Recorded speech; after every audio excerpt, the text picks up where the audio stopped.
Chỉ điệp số chụp mũi nhóm sách ngày nay nhầm nâng thơ ca bằng hai nhầm pi ca bằng cát WordPress multi-site chứng WordPress multi-site nó cứ dơ bằng cát nơi khăn cả nơi để dương chọn thơ ca bằng cát nơi site trả nơi khăn WordPress install nâng dashboard tập mùi chứng nơi p để dương chọn thơ ca tầm làng nơi sim style ឬក៏មុខងារ plugin មួយចំនួនគឺយើងអាចតម្លាអាច install ហើយនឹងsite ផ្សេងៗទៀតអាចយកទៅប្រើប្រាស់បានបាទអញ្ចឹងនៅក្នុង WordPress multi-site ហ្នឹងគឺ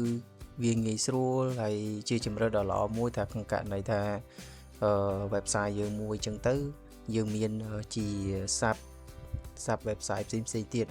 ទាហរណ៍ថា website របស់យើងជា main page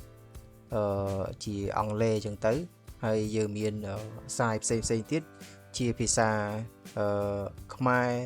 site ទៀតមួយទៀតជាភាសាចិនឬក៏ជាភាសាអីផ្សេងៗគឺយើងអាចធ្វើការកំណត់ multi site ហ្នឹងគឺយើងអាចបង្កើត unlimited បានដោយមិនកំណត់ទេអញ្ចឹងយើងអាចកំណត់ sub website របស់យើងហ្នឹងគឺបានទៅតាមអ្វីដែលយើងចង់បានបាទអញ្ចឹងនៅពេលដែលយើងចង់ធ្វើការដំឡើងនៅ WordPress multi-site អញ្ចឹងចំណុចទី1គឺយើងត្រូវដំឡើងនៅ WordPress បច្ចេកយើងជាមុនសិនអញ្ចឹងខ្ញុំឧទាហរណ៍នៅលើ WordPress បច្ចេកជា local របស់ខ្ញុំមួយបាទអញ្ចឹងខ្ញុំសូមធ្វើការ run ចូលទៅក្នុង server អូខេអញ្ចឹងខ្ញុំបានធ្វើការបង្កើតនៅបច្ចេកខ្ញុំមួយដែរបាទជាឈ្មោះរបស់ខ្ញុំតែម្ដងហើយមានយើងបានធ្វើការ set up រួចរាល់អស់ហើយបាទមានជា database ផ្សេងៗបាទយើងបាន log ចូលអីបង្កើតអីរួចរាល់ហើយបាទនេះជា database របស់ខ្ញុំមាននេះជា default គឺវាអត់មានជា multi site ទេគឺវាមានតែមួយបាទអញ្ចឹងខ្ញុំសូមធ្វើការ run ចូលបច្ចេក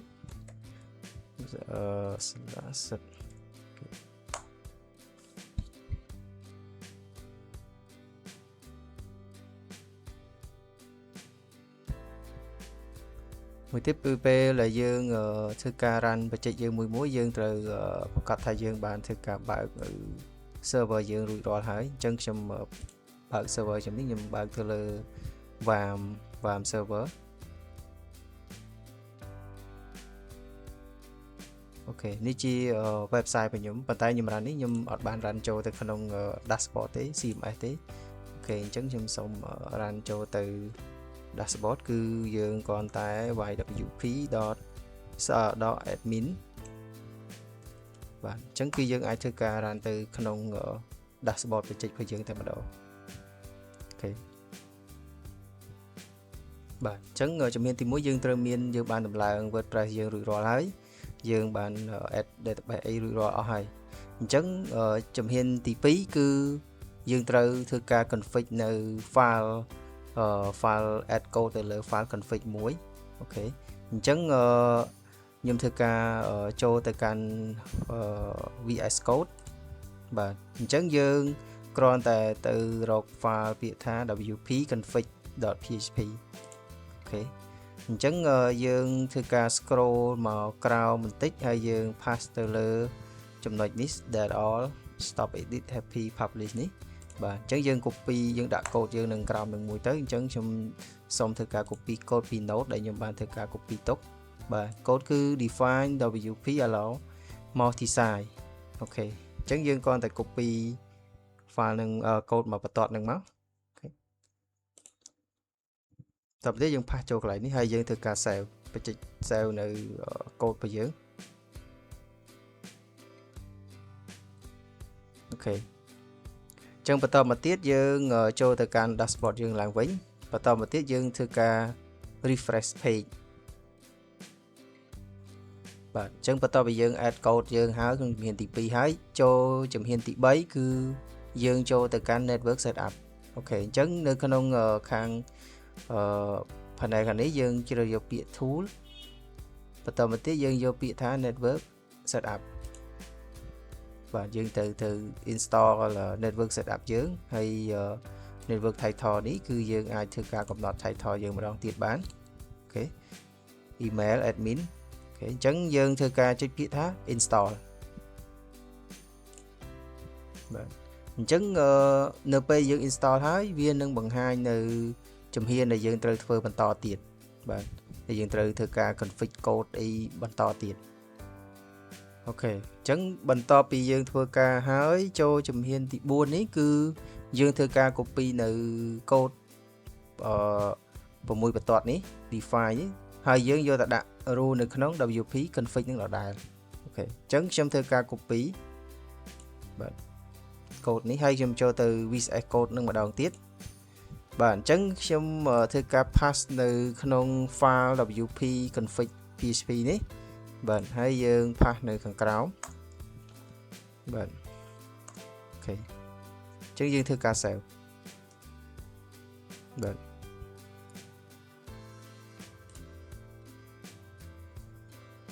បាទបន្តមកទៀតគឺចូលជំហានទី5យើងធ្វើការ add នៅ network configuration rule នេះដាក់ទៅក្នុង file AT_access បាទអញ្ចឹងខ្ញុំធ្វើការ copy នៅ file ប្រមាណបន្ទាត់នេះទាំងអស់មកបាទអញ្ចឹងយើងចូលទៅ VS Code ឡើងវិញអូខេអញ្ចឹងខ្ញុំធ្វើបាក់ការបិទនេះយើងជប់ធ្វើលើ WP config តទៀតហើយអូខេអញ្ចឹងយើងអាចទៅរក file AT_access នេះបាទបន្តមកទៀតនៅក្នុង file ចាស់ហ្នឹង begin WordPress អីហ្នឹងគឺយើងធ្វើការselect ហើយលុបវាចោលទាំងអស់ហើយយើងធ្វើការដាក់កូដថ្មីឲ្យយើងធ្វើការ copy មិញថ្មីបាទតាមទៀតយើងធ្វើការ save បាទអញ្ចឹងយើងធ្វើការចូលទៅ dashboard ឡើងវិញហើយយើងធ្វើការ refresh អញ្ចឹងយើងធ្វើការ refresh នៅ system យើងឡើងវិញបាទអញ្ចឹងខ្ញុំធ្វើការ remember ទៅហើយយើង log ចូល system យើងឡើងវិញអញ្ចឹងបន្ទាប់ពីយើងធ្វើការរួចរាល់ហើយវានឹងធ្វើការកំណត់កន្លែងនេះគឺវាលេង load ជាឈ្មោះយើងទៅតែម្ដងហើយគឺវា load ជា my site មានន័យថានៅក្នុងនេះគឺជា dashboard គ្រប់គ្រង site យើងទាំងអស់បាទអញ្ចឹងនៅក្នុង dashboard នេះគឺបើសិនបើយើងក្នុងករណីថាយើងចង់ធ្វើការកំណត់ plugin ឬក៏អីផ្សេងៗគឺយើងត្រូវចូលទៅក្នុង dashboard network admin នេះ my site នេះបានណាបើសិនបើយើងចូលទៅក្នុងជា site sub domain អីនេះគឺយើងអាចធ្វើការ manage នៅSIM យើងបានទេហ្នឹងហើយជាឧទាហរណ៍ខ្ញុំនឹងធ្វើការ install នៅ SIM មួយបាទនៅក្នុង dashboard site នេះបាទគឺ add SIM អូខេនៅក្នុងនេះយើងអាចធ្វើការ add SIM បាន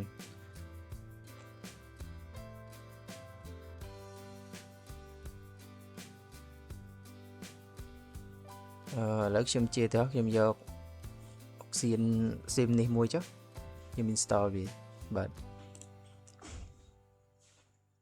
អញ្ចឹងខ្ញុំក៏ធ្វើការ install សិននេះ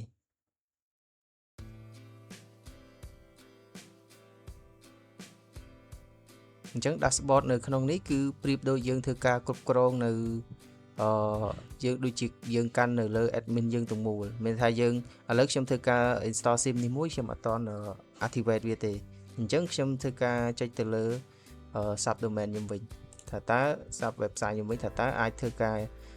ប្រើទៅលើ SIM បាញ់មិញបានអត់អូខេអញ្ចឹងនៅក្នុង SIM នេះយើងអត់មានកន្លែងធ្វើការ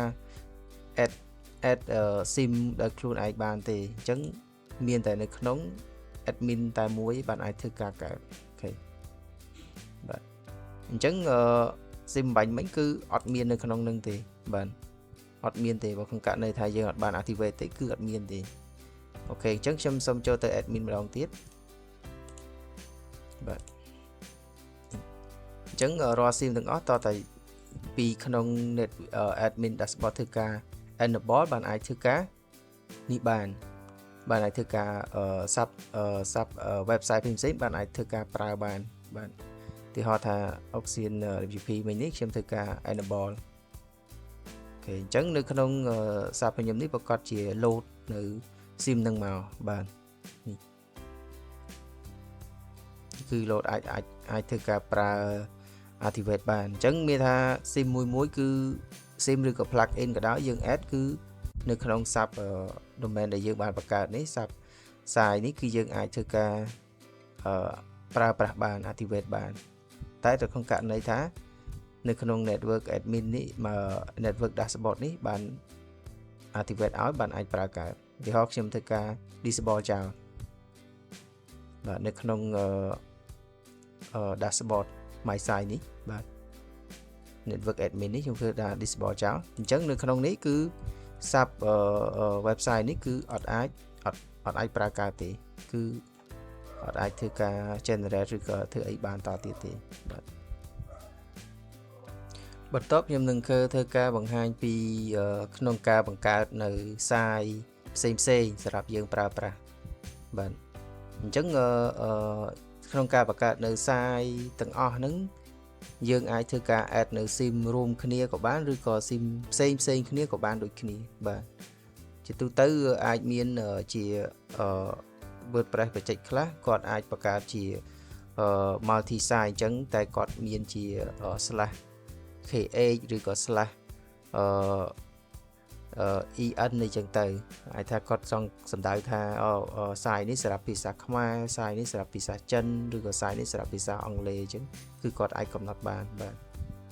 អញ្ចឹងជាទៅខ្ញុំធ្វើការបង្កើតនៅ site យើងចូលទៅក្នុង site នេះមកយើងចូល all site ក៏បានឬក៏ add ពីក្នុងនេះក៏បានដូចគ្នាបាទអញ្ចឹងsite នេះគឺវាជា main អញ្ចឹងបើសិនមកខ្ញុំchơiការ add មួយទៀត add site មួយទៀតបាទអញ្ចឹងយើងអាចធ្វើការកន្លែងនេះយើងអាចដាក់ថាបើសិនបើយើងចង់ដាក់ថាsub របស់យើងនេះខ្ញុំដាក់ថាវាជា KH ខ្ញុំសំដៅថាជាsite នេះគឺសំដៅលើភាសាខ្មែរអូខេអញ្ចឹងខ្ញុំដាក់ឈ្មោះពិសិដ្ឋ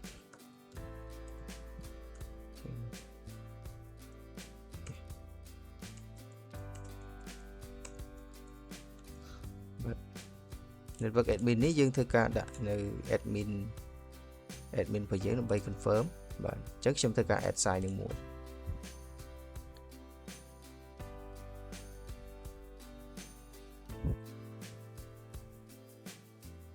បាទអញ្ចឹងបន្ទាប់ពីយើងធ្វើការហើយវានឹង load នៅ server site យើងបានធ្វើការ add បាទអញ្ចឹងយើងធ្វើការចង់ visit dashboard វាក៏បាននឹងអញ្ចឹងនេះជា site មួយទៀតបាទខ្ញុំ confirm ថាវាជា site ទៅលើភាសាខ្មែរចុះបាទអញ្ចឹងខ្ញុំធ្វើការបើក website ហ្នឹងអូខេនេះជា website មួយហើយនេះជា site main របស់ខ្ញុំ